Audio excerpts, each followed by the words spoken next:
It is the world's most dominant economic power with an iconic concept that has made it the #1 destination for most immigrants, the American dream. Douglas Eze is one of the 2 million Africans who decided to make it their new country and who was able to transform his life. Beyond the restless accumulation of material goods, the self-described wealth strategist and award-winning insurance agent is now climbing into the wealthiest 1% club of society. I wanted to learn more about wealthy families. How do they keep wealth in the family from one generation to the next? So I actually wrote a book called Creating Generational Wealth. An immigrant from Nigeria, he is now a top-of-the-table member of the $1 Million Roundtable, an exclusive club for the top insurance people in the world. Well, wealth is basically, that money that you're gonna leave for your children's children. Because there's one thing, getting rich is one thing, and being wealthy is making sure that your family, your generations, your name stays in the family legacy forever. At conferences like this one, Douglas often shares his personal story of making it in America. Been in the financial service industry for over 20 years, an entrepreneur on a technology company and also real estate. The next award goes to Douglas Eve. Well, thank you so much, everyone. When he is not invited to talk or receive an award, he uses the opportunity to expand his network, a word that he has quickly come to associate with his net worth. The first time I made $1 million, I felt good. But then I realized, where's the money? It was all in stuff. And then I had to say to myself, man, if you keep spending the money, you're not going to have the money. And Warren Buffett, he has 2 favorite quotes. The first one is, never lose your money. His second quote is, don't forget rule number 1, never lose your money. So I had to change my mindset and start teaching myself how to make sure that I keep every dollar that I spend, I pay back with simple interest and compounding interest. A lot of people miss that part. It's called self-financing. So one thing we try to teach is show people, even if you make $50,000 a year, $30,000 a year, I show them how much that money is valued 20, 30 years from today with an increase. And I say, you know what? Guess who else knows the value of your money? The federal government, the banks, the media. With 8 businesses under his belt, Douglas's philosophy is simple. Hard work pays off. And when it comes to it, the cash value king, as he calls himself, uses his money to enjoy life and discover new hobbies. Okay. Yeah.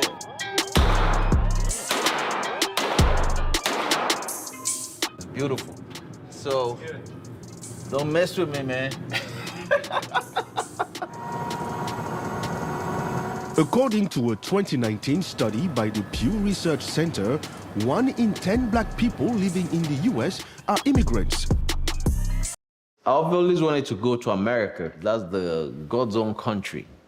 That's where the black Americans have fought for freedom. So I lived in Canada until I was 23, and then I left and came to America through Seattle. So I ended up in the DMV.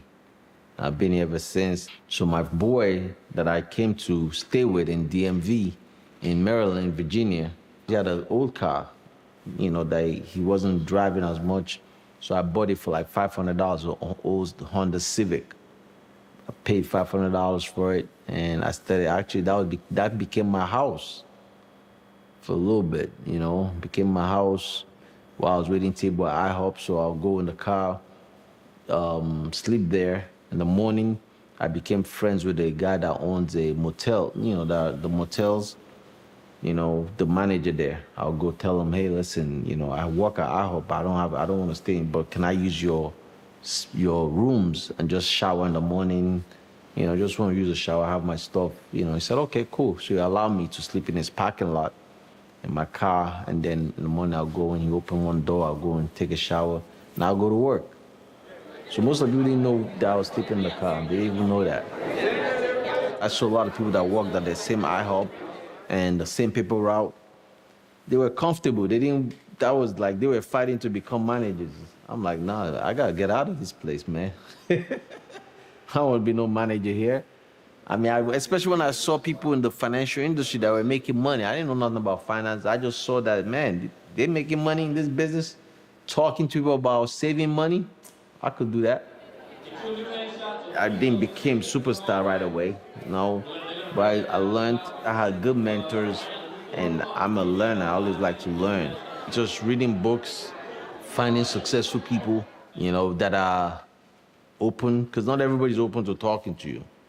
Some people you might have to pay, which I did. I paid a bunch of folks that I wanted to learn from. And some folks they were willing to teach you, but you still got to be in their class, you got to pay them to do that. And I don't mind investing to learn. In my business, we recruit other people. So some people have invested money, giving, and they just stab you in the back. They lie to you, they steal from you, and you're like, wow, this guy did all this, and this guy still did that. But you just leave it for God and let God deal with them, that's all.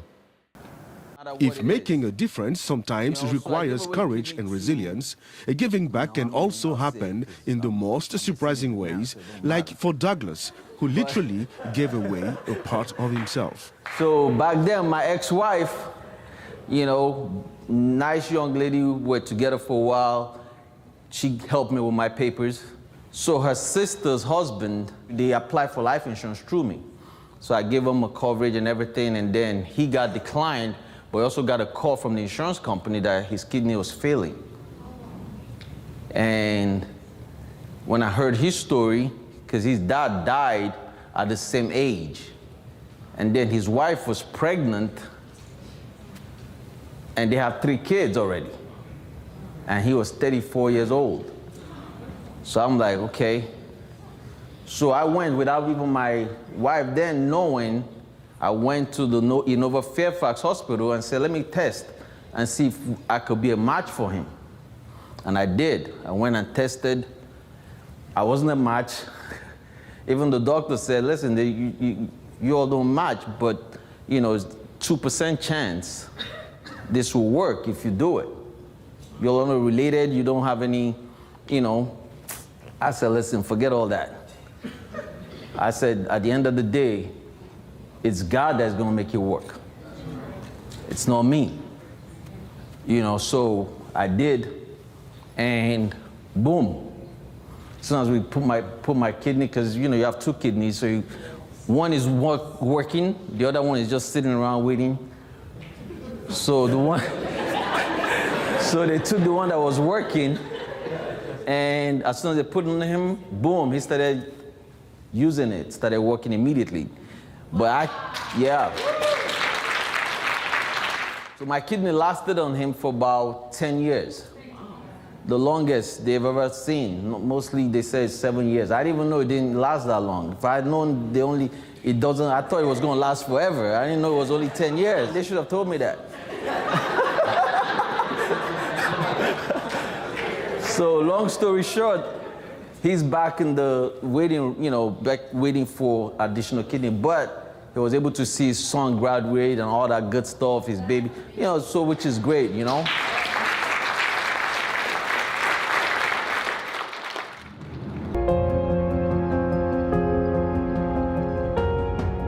Building wealth does not guarantee being happy, but building a happy family is generally the reason why, for people like Douglas, generational wealth is a big part of the legacy that one leaves behind.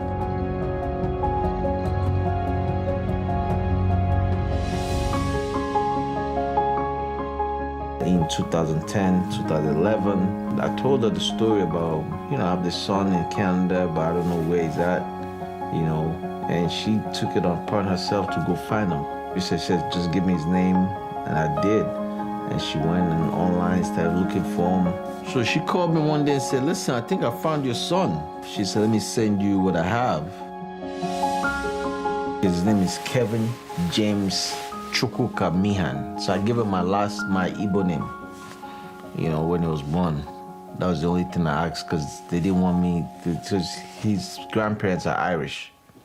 So I was young back then, you know, I didn't even know, that was my first time experiencing racism to the highest level. I sent him a message saying that I was his father's cousin because luckily we have the same last name, so it was easy, right? And then I said that your father has been looking for you for years because there's so many people with the same name and no picture. So I literally had to go through everybody and then he responded and he was very excited to like hear from anyone who's his father's relative in any capacity. I reunited with my son, we talked, I flew him out, he came, get to visit, we went to different places. Now he has he's doing his own business. He has a delivery business, and he also has his own son now. So I have a grandson, and he actually named the son my last name, Eze, you know, and his business is called Eze Delivery. Yeah, so good kid doing his thing, you know, been through a lot in his life, but he fought through it.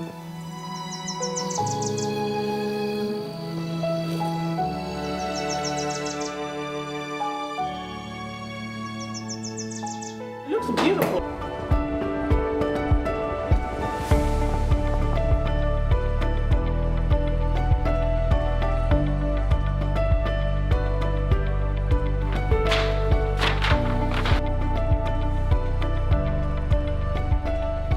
All the way down is gonna be marble. That's an elevator. Hard work pays off, man. 1993, I was still in Canada, man, when this house was built. I was like 20-some years old. And now it's mine. Not bad for a guy from West Africa with no college degree, living the American dream.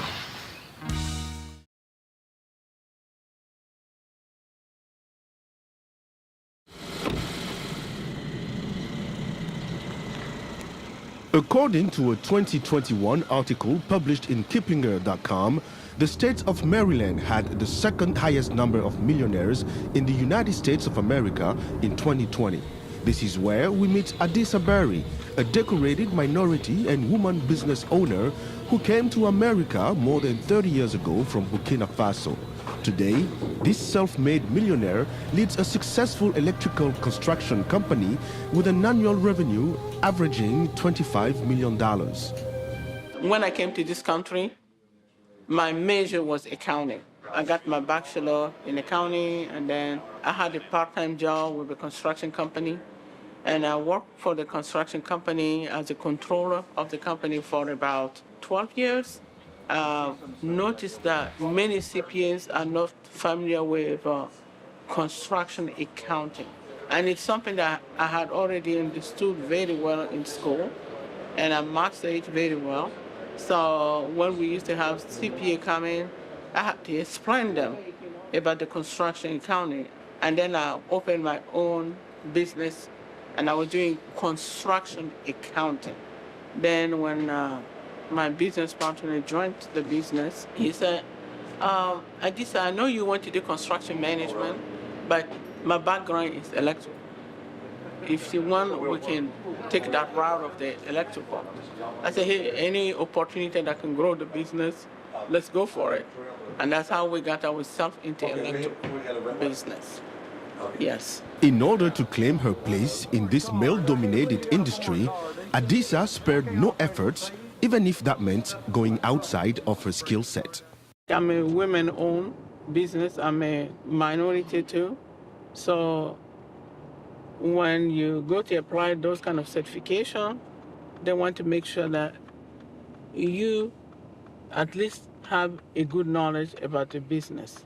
So how do you get it? You have to educate yourself. I was going to evening classes, you know, cutting all this wiring, you know, doing receptacle, you know, taking those electrical courses. I don't have to be on the job site, but I still have to do it. When I was in Burkina Faso, my teacher, he's like, you know what, let me tell you one thing. The definition of a businessman is somebody who takes a risk. The risk can be positive and the risk can be negative. And he or she is mentally prepared for whatever the outcome of that risk is going to be. Tell the stories on you today. Hey. I never thought about being rich, but the first risk, opening my business, that's the first risk I took.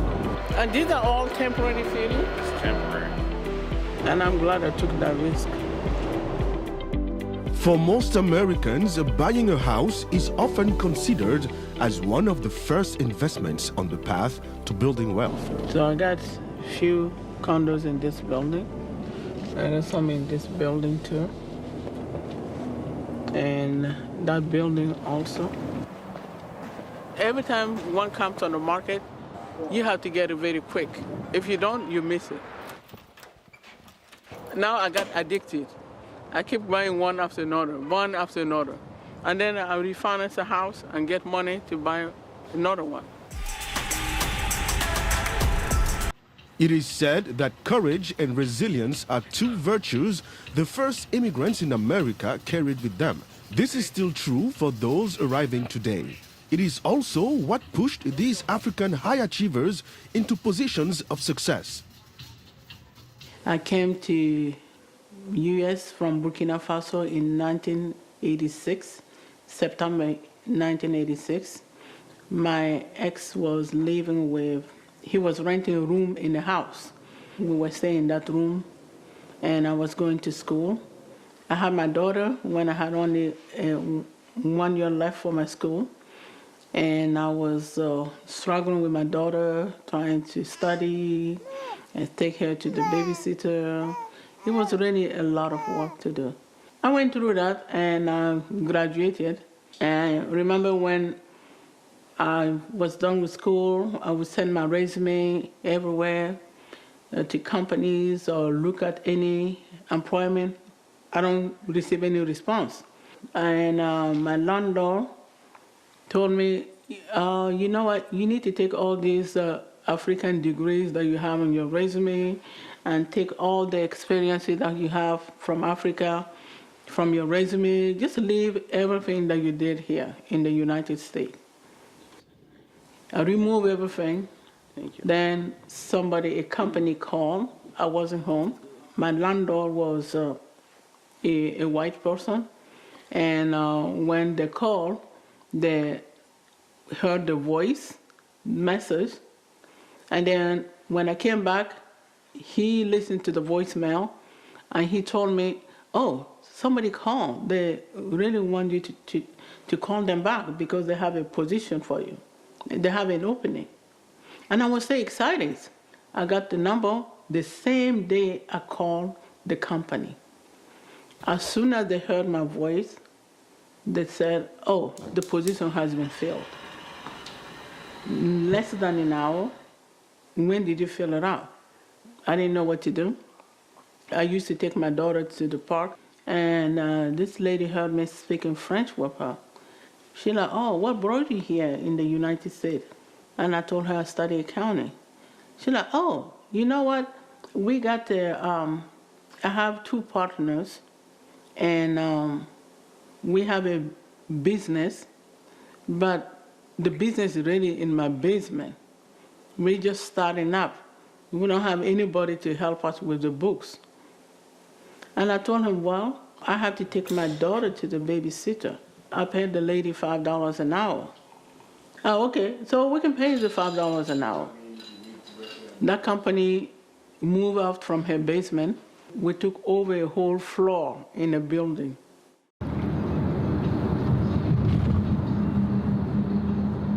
When I came to US, I didn't speak any English. And when my first child was born, my daughter, I got sick. And I was admitted to the hospital. And two women from the church took my daughter at their house and they were nursing her because they had young kids about the same age as my daughter. And I was in the hospital for a week, and they took care of my daughter during that time. And they would breastfeed my daughter. They didn't even think twice to think whether my daughter have any disease that my daughter got from me. They were nursing my daughter. I guess this is the faith.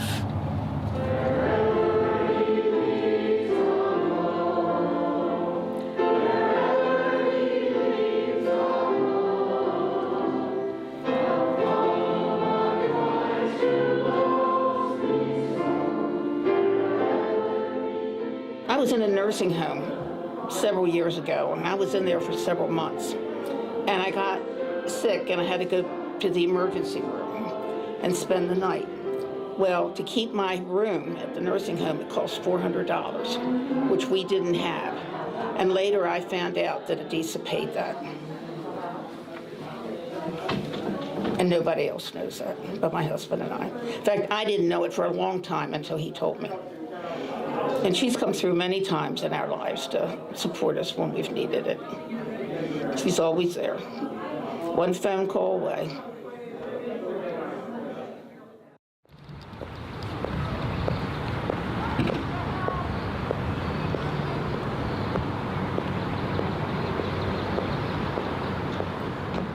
My sister, she went to an employment office to collect unemployment. She met this old lady's daughter who went there also to file for unemployment. And then the two of them were looking at each other, and they introduced each other to it. And they both said they're from Burkina Faso. So they exchanged numbers, and then she brought her mom to my house, and I cooked our fufu, like cornmeal with okra. And then the old lady ate it. And then that's how we started the cooking. So every weekend I would cook for the whole week for her. The daughter would come and pick it up. And I've been doing that for about 6 years.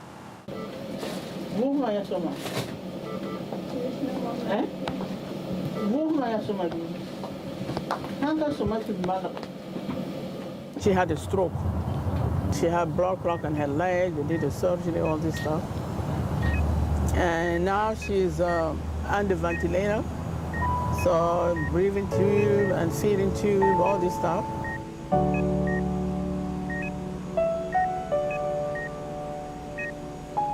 Thank you for bringing us here together as a family, Lord. It's really one thing this time with that job, Lord. You know that doctors do not seem like they have much positive news, Lord, but we know that your news, your burden, your output is what's final, Lord.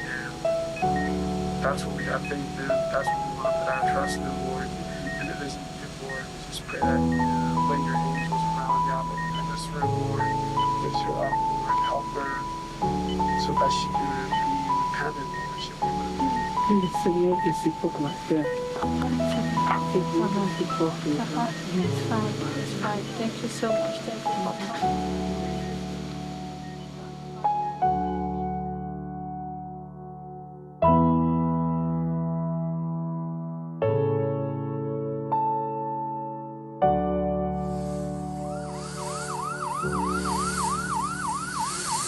I like the fireplace there. Thanks. You guys want water? My daughter, when she reached the age 15 and 9 months, she went and she got her driving license. She was driving the boys, taking them grocery shopping for the sport game, dropping them to school. So I was focusing more on the business. This is the main level. You'll walk in. This is study, dining. My daughter is a designer, and she got into real estate. She got her real estate license. Her brother joined him, and they're pretty much doing it together. And I'm very impressed about what they do.